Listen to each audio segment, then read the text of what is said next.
అదే RTV app వార్తల్ని క్షణాల్లో చదివే అవకాశం ఉంటుంది. ఒక న్యూస్ పేపర్, ఒక టెలివిజన్ ఛానల్ మీ చేతుల్లో ఎప్పుడూ ఉంటాయి. మూసీ సుందరీకరణలో భాగంగా ప్రభుత్వం మూసీ నిర్వాసితులకు డబుల్ బెడ్రూమ్ ఇళ్లను మంజూరు చేస్తుంది. మనం చూస్తున్నాం ఎల్బీ నగర్ నియోజకవర్గంలో వనస్థలిపురంలో ఉన్నటువంటి డబుల్ బెడ్రూమ్ నివాస సముదాయాల వద్ద ఉన్నాం. ప్రస్తుతం కొన్ని కుటుంబాలను కూడా ఇక్కడికి ఇప్పటికే అధికారులు తరలించారు. మన ముందే కొంతమంది కుటుంబాలు కూడా వస్తున్నారు. 40కి పైగా కుటుంబాలు, అంటే హైదరాబాద్ నగరంలో ఉన్నటువంటి డబుల్ బెడ్రూమ్ సముదాయాలు ఎక్కడెక్కడ ఉన్నాయి, అక్కడెక్కడ ఖాళీలు ఉన్నాయని గుర్తించి అధికారులు వారిని తరలిస్తున్న పరిస్థితి మనకు కనిపిస్తుంది. మనం ఒకసారి వారిని అడిగి తెలుసుకుందాం. ఇక్కడ వసతులు ఏ విధంగా ఉన్నాయి, డబుల్ బెడ్రూమ్లు అంటే మూసీ పరివాహక ప్రాంతాల్లో ఉన్నటువంటి బస్తీలలో ఉన్నటువంటి ప్రజలను అక్కడి నుంచి ఇక్కడికి స్వయంగా అధికారులు తరలిస్తున్నారు. ఈ నేపథ్యంలో డబుల్ బెడ్రూమ్ల ఇళ్ల పరిస్థితి ఏ విధంగా ఉన్నాయి, వసతులు ఏ విధంగా ఉన్నాయి అనేది మనం ఒకసారి తెలుసుకునే ప్రయత్నం చేద్దాం. మూసీ పరివాహక ప్రాంతాల్లో ఉన్నటువంటి బస్తీ ప్రజలను అధికారులు ఇక్కడికి తరలిస్తున్నారు. కానీ వారు మాత్రం ఇక్కడికి తాము సొంతంగానే వారు ఇక్కడికి వచ్చినట్లుగా చెప్తున్నారు. కొంతమంది వారు ఉన్నారు, అక్కడి నుంచి వచ్చినారు, వారితో మాట్లాడే ప్రయత్నం చేద్దాం. మనం చెప్పండి అమ్మా, మీరు ఎక్కడి నుంచి? మేము సత్యనగర్, న్యూ మారుతి నగర్ నుంచి వచ్చినాం. డబల్ బెడ్రూమ్ ఇచ్చారు, 7 ఫ్లోర్లు, 7వ ఫ్లోర్ మీద ఇచ్చారు. మా సొంత డబ్బులు పెట్టి మేము వెహికల్ మాట్లాడుకొని తెచ్చుకున్నాం సామాను. వాళ్ళు గవర్నమెంట్ వాళ్ళు ఏమి రూపాయి కూడా ఏమి ఇవ్వలేదు. పోరి అంటే నడు రోడ్డు మీద అన్ని కూలిస్తే నడు రోడ్డు మీద ఉంటామని ఏదో ఒకటి లేని సర్దుకుందామని వచ్చిన. మీది ఏ బస్తీ అమ్మా? అక్కడ ఎన్ని సంవత్సరాల నుంచి మీరు ఉండే? నగర్. మేము 15 ఏళ్ల నుంచి ఆన్నే ఉన్నాం. సొంతం ఇల్లు, 2 ఫ్లోర్లు ఇల్లు, ఒక్క ఇల్లు కాదు. ఎన్ని గజాల ఇల్లు ఉండే మీద? 60 గజాలన్న. మీరు ఎంతమంది అంటే మీ ఫ్యామిలీ అంతా? మేము 5గురం, 2 పిల్లలు, మా అమ్మ, నేను, మా ఆయన. అధికారులు మీ దగ్గరికి ఎప్పుడు వచ్చారు, అసలు ఏమని చెప్పారు? సోమవారం నాడు వచ్చిరన్న, స్టాంప్ వేసిపోయారు. అది ఇక RBXL డబుల్ బెడ్రూమ్ ఇచ్చిరు ఇల్లా. ఇక వచ్చినాం వీడికి. మరి మీది 2 ఫ్లోర్ల ఇల్లు అంటున్నారు, మరి ఇక్కడేమో వాళ్ళు డబుల్ బెడ్రూమ్ ఇచ్చారు. అంటే అధికారులకు మీకు చెప్పిరా మరి మాది 2 ఫ్లోర్ల ఇల్లు, మరి మీరేమో డబుల్ బెడ్రూమ్ ఇస్తే మా కుటుంబం ఎట్లా ఉండాలని వాళ్ళని అడిగారా మీరు? అడిగినాం కానీ ఇది ఇచ్చుడే ఎక్కువ, మీ ఇష్టం, మూసి పక్కకున్నారుగా, ఆలోచించుకోండి. మరి అది అక్కడ పోతారా ఇక్కడ నిలబడతారా, రోడ్డు మీద నిలబడతారా అంటే వచ్చేసినాం వీడికి. అంటే నిన్న అంటే అధికారులు ప్రభుత్వం మాత్రం ఏం చెప్తున్నదంటే మేము వాళ్ళ ఇష్టంతోనే తరలిస్తున్నాము, వారికి ఇష్టమైతేనే మేమే DCMలలో తరలిస్తున్నాం అని చెప్పి చెప్తున్నారు. మా DCM అడుగన్న, డ్రైవర్ చెప్తాడు కదా, మేము పెట్టుకున్నాం. పొద్దున ఫోన్ చేసినాం, మేడం మరి మా సామానన్న కొంచెం హెల్ప్ చేయండి, దానికన్నా సాయం చేయండి అని అంటే, మీ ఇష్టం అయితే పోండి, లేకపోతే ఉండ్రి, మేము గోలగొట్టితే మాకు సంబంధం లేదు, సామాన్లోకి మీరే పెట్టుకొని పోరి, మేము పంపించారు. మొన్న సోమవారం రోజు వచ్చిర్రు, అయ్యాలు స్టాంప్ వేసిర్రు, అయ్యాలే సామాన్ చదరమంటే మేము పోతానికి రెడీగానే ఉన్నాం. లేదని సామాన్ చదురుదామంటే అయ్యాల మస్తు గొడవలు అవుతున్నాయి. అయ్యాలు తీరు అంటే మా పోయేటోళ్ళని కూడా కొట్టేటట్టు ఉన్నారు. సరేలే మేము 2 రోజులు అయినాక పోతాం మేడం అని అంటే, అయ్యాల మీరు 2 రోజులు అయినాక పోతానన్నారుగా, ఇవాళ మీ వెహికల్ మీరు పెట్టుకొని పోండి అని అంటే, మా వెహికల్ మేము పెట్టుకొని మా బజార్లో అందరం వచ్చినాం, మా సొంత డబ్బులతోటి మేమే వచ్చినాం. అధికారులు వాళ్ళ ఇష్టంతోనే, అంటే బాధితుల మీ ఇష్టంతోనే మేము పంపిస్తున్నామని చెప్పి మిమ్మల్ని ఒప్పించిన తర్వాతనే పంపిస్తాం. మిమ్మల్ని ఒప్పించారా మరి అధికారులు? మిమ్మల్ని ఒప్పించారా? ఏమన్నారు? భయపెట్టారా? బెదిరించారా? అసలు ఏం చెప్పారు మీకు? పోతున్నాయి అని అంటే స్టాంప్ వేసుకురు. సొంత ఇంట్లో వచ్చినాం అంతే. ఇక సొంత ఇల్లు ఈ చిన్నోడికి మాట్లాడుకొని వెహికల్ మాట్లాడుకొని వచ్చినాం. వాళ్ళు ఏమో ఇప్పుడు పోతున్నాయి ఎక్కడెక్కడ గూల కొడుతురు కదా సారు, మాకు భయమే కదా, ముసి దొరుకున్నాయి. మరి వచ్చిర్రు వాళ్ళు ఇన్నోడి అట్లా పోతామని మేము అన్నాం. పోతారా ఉంటారా అమ్మ, ఏం సంగతి మీరు డిసైడ్ చేసుకురు అన్నారు. అంటే పోతాం అంటే, మీరు పోతుంటే ఓకే వెహికల్ పెడతాం అన్నది. వెహికల్ లేదు, పాడలేదు, అన్ని చదువుకొని పోతాయి అన్నారు. పోతాయని కంపల్సరీ రోడ్డు దాకా పోతాయి అన్నారు. ఖమ్మం రోడ్డు దాకా, మారుతి సత్యనగర్ కొత్తపేట ఖమ్మం రోడ్డు దాకా పోతున్నాయి అని చెప్పిరండి. చెప్తానే వచ్చినాం. మాకేమేరకు మేము మాత్రం ఎందుకు వస్తాం, మాకు ఆడ సెంటర్ ఇల్లు, మాకు పనులు ఉన్నాయి, దూరం ఆడ అవసరమా? ఆ మేడం మాటని వచ్చినాం. వెహికల్ పంపిస్తారని వెహికల్ పంపించాలి. ఇప్పుడు 2 వెహికల్ కట్టుకొని వచ్చినాం, 2 సార్లు రావాలి ఇప్పుడు సామాన్కు. చూసినాము. ఇక ఉన్నంతలే మరి అసలు పోతుంది కదా సార్, ఆడుంటాం కిరాయికి, ఏదో ఒకటి దేవుడు మేము చేసింది సార్లే అనుకున్నాం. వచ్చినాం, వస్తే తాళం వేసుకొని కడుక్కొని పోయినాం. నిన్న ఇక వెహికల్ అడిగితే ఈయనన్నది, ఈయనంటే ఉన్నాయి కూడా పోతాయేమో, మరి ఆక్రమిస్తున్నాడు ఒకరికొకరు, నాకా నీకా అని అంటే, ఇప్పుడు మళ్ళీ బండి కట్టుకొని వచ్చినాం. ఇప్పుడు మీరు అక్కడ ఏదో ఒక పని చేసుకుంటారు సారు, తినటానికి ఆహారం లేదు. పిల్లలు ఉన్నారు 5గురు. ఇళ్ళల్లో పని చేసుకొని బతికేటోళ్ళం మేము. ప్రభుత్వం మీ పిల్లలకు చదువు కూడా చెప్పిస్తాము, దాంతో పాటుగా మీకు లోన్లు ఇస్తాము, ఏదైనా ఉపాధి కూడా కల్పిస్తామని చెప్తారు అన్నారు. మరి ఇప్పుడు ఏది లేదు. మా పరిస్థితి ఎట్లనో ఏమో. ఇప్పుడు ఏం చెప్తారు మరి? అంటే ప్రభుత్వాన్ని ఏమైనా కోరుతారా, మీరు ఏమైనా అడుగుతారా? ప్రభుత్వం ఏమైనా సాయం చేస్తే, ఇప్పుడు ఇల్లు సాయం చేసారు ఏదో వాళ్ళ దయ వల్ల. మా మూసి ఎట్టాకు మూసి పక్క నుంచే పోతుంది. ఇవాళ కాకుండా రేపైనా పోతుందని మాకు డౌటే ఉంది. ప్రభుత్వం దయ వల్ల పోవాలి. సామాన్ తీసుకొని వచ్చినాం. పిల్ల 10th క్లాసు, అబ్బాయి వీడు డిగ్రీ.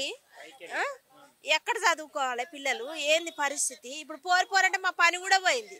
వేసుకొని సామాన్లు కూడా ఆగమవుతున్నాయని వచ్చినాం. లేకపోతే రాకపోతుంటే ఆడనే ఉండి కొట్లాడుతుంటాం. కానీ సామాన్ ఆగమయ్యేటట్టుంది. పిల్లలకు ఎన్ని రోజులు ఉంటాయి? ఇప్పుడు 5 రోజులు అవుతుంది. అన్నం దీన్ని ఏవి లేవు. అట్లనే ఉంటున్నాం. ఏం చేయం?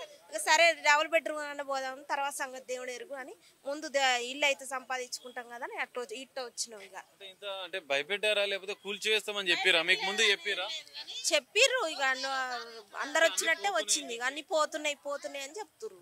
మీది లివర్ బెడ్ మీద ఉంది, రెడ్ జోన్లు ఉంది, మీరు పోవాలి అని చెప్పి వేసిరు వాళ్ళు. మాకు ఇగో ఈడ రాసిరు, అది రాసిరు కూడా. మరి పలానా జాగలు ఉంది, మీరు పోండి, మరి మేము బండి పెడతాం. మరి పోరనగానే పోతాం అన్న. మాకు ఉపాధి ఏంది అసలు? మాకు కడుపు ఏంది? ఉపాధి కోసమే మహిళలకు అంటే లోన్లు ఇస్తామో లేకపోతే ఇంకేదైనా ఉపాధి కల్పిస్తామని చెప్తున్నారు. అట్లా కల్పిస్తే ఓకేనా? మీకు ఎలాంటి ఉపాధి కావాలని మీరు అట్లనే పిల్లలకు కూడా చదువు కూడా గురుకులాల్లో ఇప్పిస్తామని చెప్తున్నది ప్రభుత్వం. మీకు ఈ 2 విషయాలలో మీరు ఏం కోరుతారు? అదే ఏదన్నా ఉపాధి చూపిస్తే పోతాం. మా జాగాలు మేము పోతామని అంటున్నాం. ఇష్టపూర్వకంగా వచ్చినాం కానీ ఎట్లా ఒకట్లో వచ్చినాము. మాకు ఏదైనా ఉపాధి కలిపియండి. పోనీ మాకు మేము పని చేసుకుని అంత దూరం. లోన్లు ఇస్తే ఏమైనా చేసుకుంటారా మీరు? చిన్న అంటే ఉపాధి లాగా, చిన్న వ్యాపారం లాగా ఏమైనా చేసుకుంటారా? ఏమన్నా లోన్ ఇస్తే ఏమన్నా వ్యాపారం ఏదో ఒకటి చేసుకుంటే. ఇప్పుడు వచ్చినాం కానీ వండుకోవాలా, తినాలా, కరెంట్ లేదు, అల్లా నీళ్లు లేవు. ఎట్లా ఏంది పరిస్థితి అనేది ఎవరికి చెప్పాలనేది కూడా అర్థం కావట్లేదు. వచ్చినైతే వచ్చినాం అన్న. ఏం జరుగుతుంది అనేది ఇక దేవుడు సావాలన బతకాలని ఇళ్ళ పడి సస్తామో మరి ఎట్టయితుందో ఇక అంతా. ఇంకేం అడుగుతామన్నా? నడి రోడ్డు మీద నిలబెట్టిండు. ఇంకేం అడగాలి? ఏడ్చి 5 రోజుల నుంచి ఏడ్చి ఎర్రమన్న అయిపోయినాం. ఇక ఏమి చేసేది ఏమి లేదు. మా కాడ 2 ఫ్లోర్లు ఇల్లు పోగొట్టిండు. నడు రోడ్డు మీద. మీరు ఎన్నేళ్ళు కష్టపడి కట్టుకున్నారు కదా మా ఇల్లు? అనుబంధం 5 సంవత్సరాలు అవుతుంది మేము మూసి కాడ.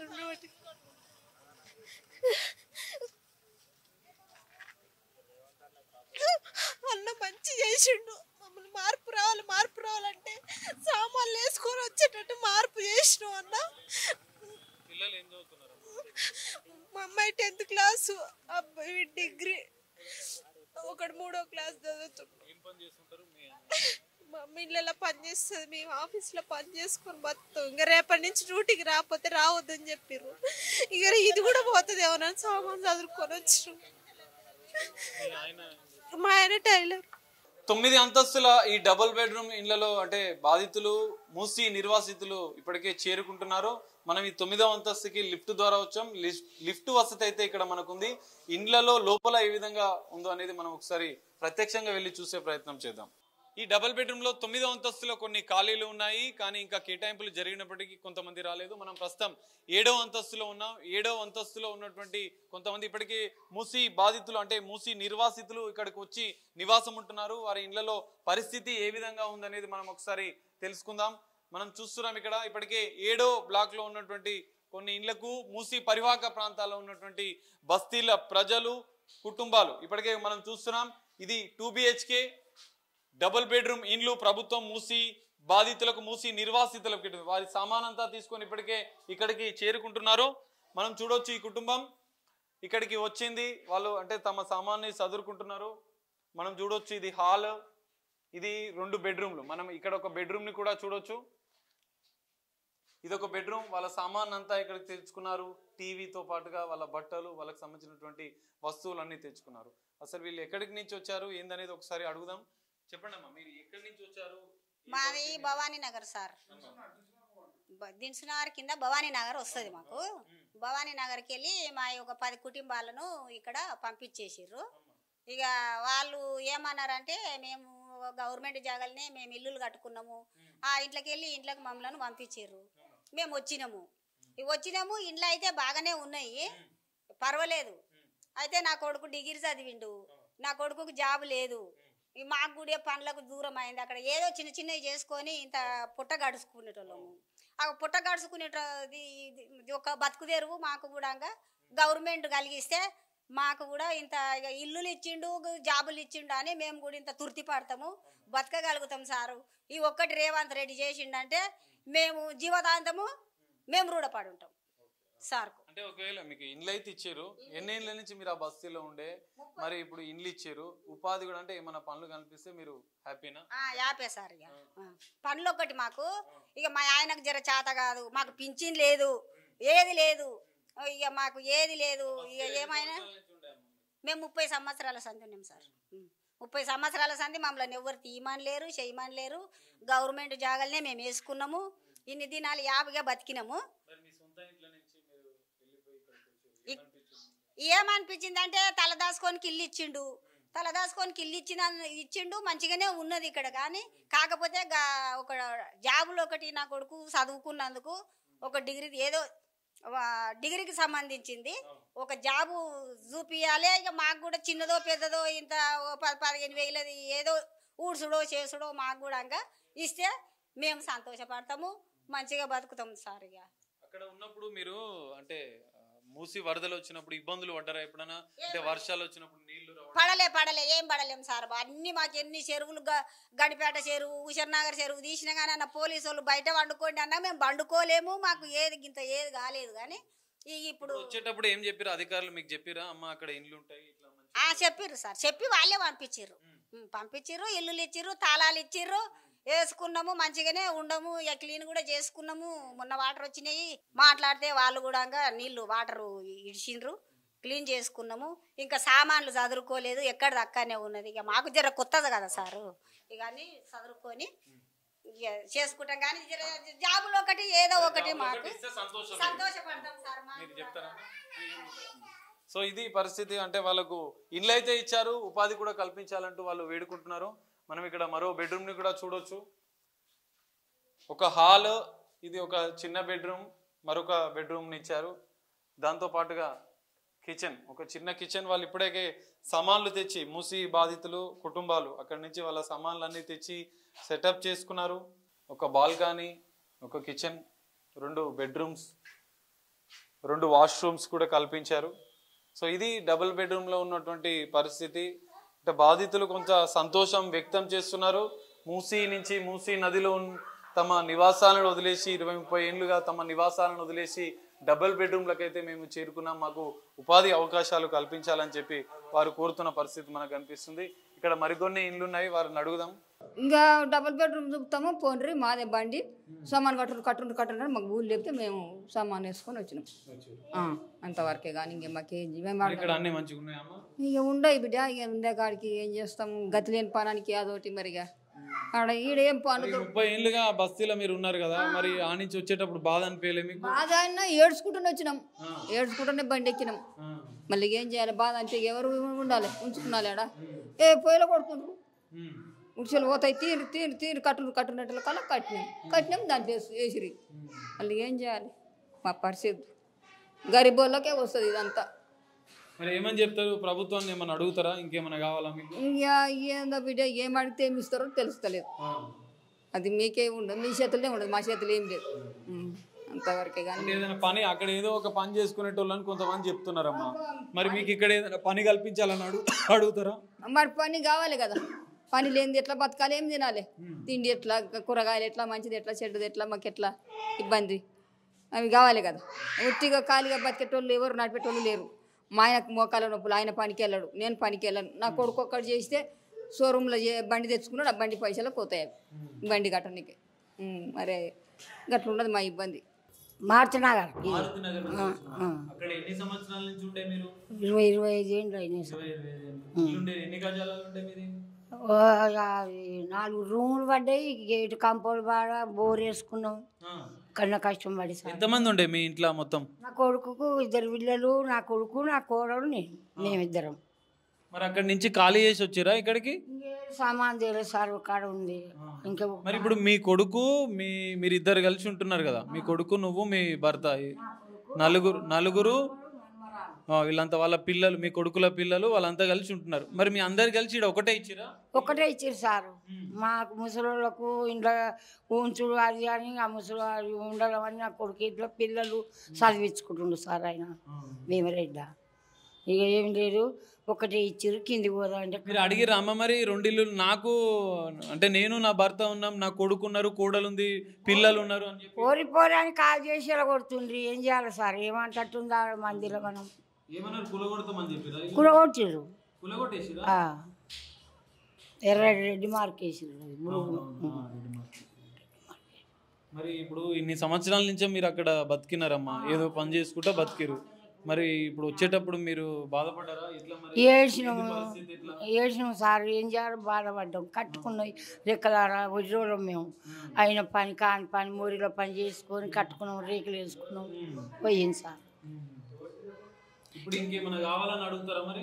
మరి ఏముంది సార్ మాకు ముసలోళ్ళకు వాళ్ళ పిల్లలకు వాళ్ళకి ఏముంది సార్ మాకు ఇంత ఏదన్నా మాకు ఇంత ఇస్తే ముసలోళ్ళకు బతాం సార్. ఎక్కడమ్మా మీద అంటే ప్రాపర్ ఎక్కడి నుంచి వచ్చారు? ఎన్ని సంవత్సరాల ముందు వచ్చి మీ కొడుకు కోసం కట్టినావు కదా ఇల్లు? ఇంకా కొడుకు అయిపోయింది, మాకు అయిపోయింది. కానీ మా ఇబ్రాపట్నం అవతల మాది మాలు అయితే అక్కడికి వెళ్ళి అక్కడ ఇప్పుడు కాదు నేను వయసు ఉన్నప్పటి నుంచి వచ్చినాం అన్నకు.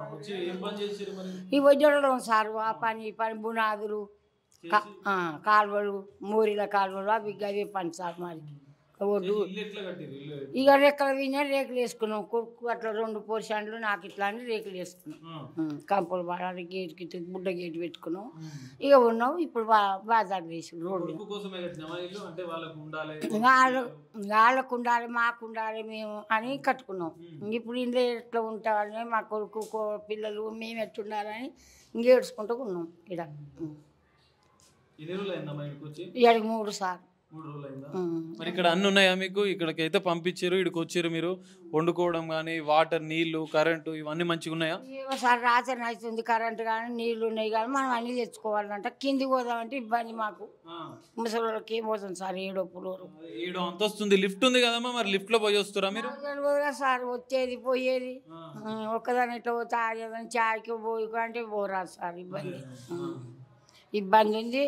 ఆయనకు జర ఆపరేషన్ అయింది, ఎన్నో ఆపరేషన్ అయింది ముసలియకు. నెల అవుతుంది. ఇక ఆయన పట్టుకొని ఇంట్లో రిప్టర్ తెచ్చి వేసుకున్నాం. ఇంకేం ఉంటున్నాం సార్. మరి 10 అంటే ప్రభుత్వాన్ని ఇంకేమైనా కావాలని అడుగుతారా అమ్మ? సర్కార్ని ఇంకేమైనా కావాలా? ఇల్లు ఒకటే ఇచ్చారు, మీకు ఇంకేమైనా పనులు కానీ ఇంకా మీ పిల్లలకి ఏమైనా కావాలా? కావద్దా సార్? మరి అన్నీ ఒకటి ఇస్తే ముసలి కన్నా మాకేమన్నా అంత చూపిస్తే అయిపోతుంది సార్. ఇవాళంటే ఇది ఉంటారు, మాకు పిల్లలు వాళ్ళ పిల్లలు చదువుకుంటారు. ఇక మాకేమన్నా ఇంత దీవిస్తే సచ్చిందాక మాకు బాగుంటుందని అనుకుంటున్నాం సార్. 7 అంతస్తులు ఉంది కదా, ఏమైనా ఇబ్బంది అవుతుందా? ఇబ్బంది కదా సార్. కిందికి పోతానికి కిందనే ఉండే మీ ఇల్లు, అటు ఇటు వాళ్ళు వీళ్ళు ఉంటారు, మీరు పోయి మాట్లాడుకుంటారు, అట్లా ఉంటుండే. మరి ఇక్కడ 7 అంతస్తులు ఉంది, ఎవరు కానరాడు. ఇక డోర్లు వేసుకుంటే ఎవరు కానరాడు. 3 రోజుల నుంచి గైలు తోలినట్టే ఉంది సార్. ఇక్కడ ఆపరేషన్ అయింది. 7వ అంతస్తులకు 7వ అంతస్తు వద్ద ఇల్లు ఉంది. వృద్ధులం మేమిద్దరం, మా కొడుకు మా కోడలు మేమంతా కలిసి అక్కడ 4 రూమ్లలో 2 పోర్షన్లో ఉండేవాళ్ళం. కానీ ఇక్కడ మాకు 7వ అంతస్తులో బిక్కుబిక్కుమంటూ మేము బతుకుతున్నామని చెప్పి వారు కొంత బాధనైతే వ్యక్తం చేస్తున్న పరిస్థితి. కొంత ఏదైనా పని కల్పించాలని చెప్పి చాలా కుటుంబాలను మనం కదిలిస్తున్నాం. దీని గాథలు వాళ్ళ బాధలు మనకు కనిపిస్తున్నాయి. ఉపాధి కల్పించాలంటూ వారు అడుగుతున్న పరిస్థితి. సమాన్లు కొంతగా ఇప్పుడే చదువుకుంటున్నారు. ఇక్కడ దేవుడే దిక్కు అంటూ దేవుడి ఫోటోలు అయితే ముందే పెట్టుకున్న పరిస్థితి మనకు కనిపిస్తుంది. Ganesh Nagar colony, Chaitanyapuri, Kothapet division. మేము 20 ఏళ్ళ నుంచి ఉంటున్నాం. ఆడ సకల పని చేస్తాం. నా నుంచి మేము రోజు షాప్ పోయి వస్తాం. అధికారులు అంటే ఇప్పుడు ఏమని చెప్పిరన్న? ఏమైంది, డబల్ బెడ్రూమ్ ఇస్తా అన్నాడు. తీసుకొచ్చి ఇక్కడ దోలేండి. 100 గజాలు ఉంది మాది. అక్కడ 100 గజాలు ఇల్లు వదిలేసి మరి ఇక్కడ డబుల్ బెడ్రూమ్ వచ్చారు. మేము అందరం అనుకుంటున్నాం మరి ఏం చేద్దాం అది అని అన్నారు. ఓన్లీ మంచిగా ఉంటుంది, పిక్చర్ ఉంటుంది అని చెప్పారు. మరి సరే అని చూసిరా డబుల్ బెడ్రూమ్ ఎట్లా అనిపించింది? పైకి వెళ్ళారు మా వాళ్ళు, చూడ్డానికి వెళ్ళారు. ఎడావడిగా సామాన్లు వేసుకొని వచ్చినాం. 100 గజాలు నువ్వు ఎంతో కష్టపడి కొని కట్టుకున్నావు కదా, మరి ఏమనిపించింది అన్న? ఏమనిపిస్తుంది? బాధ అనిపిస్తుంది. ఇన్ని రోజులు కష్టం చేసుకుని అలా చేస్తే బాధ అనిపిస్తుంది. ఏం కట్టిస్తారు? ప్రభుత్వం అంటే మీకు ఉపాధి కూడా ఏదైనా కల్పించాలని ఆలోచన చేస్తుంది. మరి ఏం కావాలంటారు? మీరు ఏమైనా కోరుతారా? ఇంకా ఏం కోరాలి, ఇక మాకు మంచిగా ఉంటే చాలని మేము కోరుతున్నాం. డబ్బులు గిబ్బులు ఏమైనా సాయం చేస్తే చాలు అంతే. బండ్లు పంపిస్తున్నాడు, బండ్లు పంపించలే, కిరాయిలు పెట్టుకొని మేమే వచ్చినాం ఇక్కడికి. బండ్లు పంపిస్తున్నాడు, అన్నీ పంపిస్తున్నాడు, మేమే కిరాయిలు కట్టుకొని తీసుకొని వచ్చిన సామాన్లు పడాపడిగా జేసీపీలు తీసుకొస్తే ఎడవ ఉండాలని తమ్ముని బతలాడుకొని తీసుకొని వచ్చి కిరాయి మాట్లాడుకొని తీసుకొని. ఇంకేమైనా సహాయం అడుగుతారా ప్రభుత్వాన్ని? సామెత ఇక అది ఉందా, వాడు ఏమి ఇస్తే నష్టపరిహారం ఏమని ఇస్తే ఇవ్వగల అంతే. మూసీ బస్తీల నుంచి నిర్వాసితులు ఒక్కొక్క కుటుంబం డబుల్ బెడ్రూమ్ల వైపు కదులుతున్నాయి. మనం చూస్తాం, ఇప్పటివరకు కుటుంబాలను కదిలించాం. ఎన్నో బాధలు, వారి కన్నీళ్లు. ఆనందంగా గడిపిన బస్తీల నుంచి తమను ఈ డబుల్ బెడ్రూమ్లకు తరలించారు అంటూ వాళ్ళు ఆవేదన వ్యక్తం చేశారు. దీంతో పాటుగా కేవలం ప్రభుత్వం మాకు ఇండ్లు ఇవ్వడమే కాదు, మాకు జీవనోపాధి కల్పించాలి, మమ్మల్ని ఆదుకోవాలి, మాకు నష్టపరిహారం ఇవ్వాలి అంటూ వారు అడుగుతున్న పరిస్థితి మనకు కనిపిస్తుంది. ఆ దిశగానే ప్రభుత్వం చెప్పిన విధంగా ఆ మహిళలకు రుణాలు ఇచ్చి ఆదుకోవాలి, ఆ కుటుంబాలకు ఉపాధినిచ్చి ఆదుకోవాలని మనం ఆశిద్దాం. కెమెరామెన్ విజయ్తో కలిసి సాగర్, RTV, హైదరాబాద్. మరిన్ని వీడియోస్ కోసం ఛానల్ ని సబ్స్క్రైబ్ చేయండి. లేటెస్ట్ అప్డేట్స్ కోసం వాట్సాప్ ఛానల్ ని ఫాలో చేయండి. అండ్ లింక్ డిస్క్రిప్షన్ లో ఉంది.